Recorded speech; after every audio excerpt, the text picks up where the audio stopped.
we didn't have as many steps up here, and I realized that it is actually important not only to be able to change what folder a particular file is associated with, but also what is the name of folders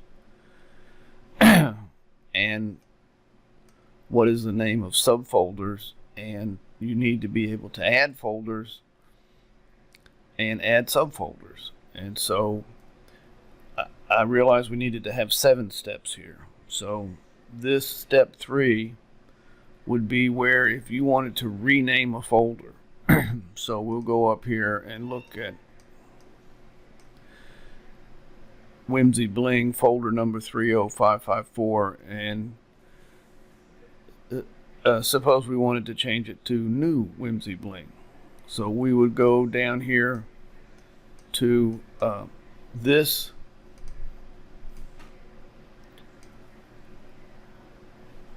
folder selection 30554, which is Whimsy Bling, and we would type in here New Whimsy Bling as the new name for that folder.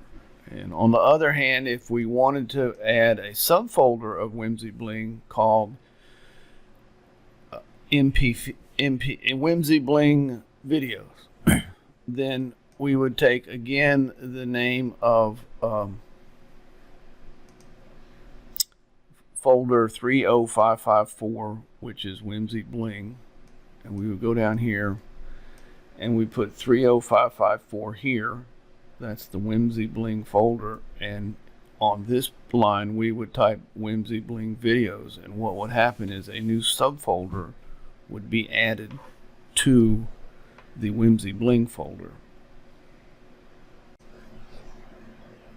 Okay, so we have the form in exactly the way we wanted. This is what pops up when you go to make the request to change your files, either inside the media folder or if you're doing the add from server option and you have taken all of your files that you want to be moved to another folder and you've put that in, and you've taken all the folders that you think should have a different name and you've got that done. And if you needed to add any subfolders to folders that already exist, you can do that. And you can look and see what all this is going to involve to get this done. And then you can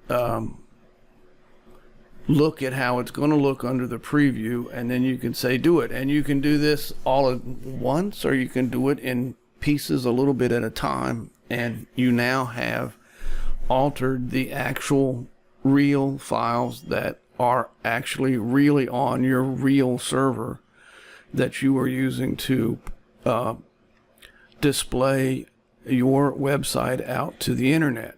And if you need to work with File Manager or FileZilla to go into your WordPress server, you can look at the actual real files and folders that you have there, and they will be there in a format that is the format that you want them to have. And so that would be my suggestion of how to change a little bit how the WP Media folders plugin presents itself.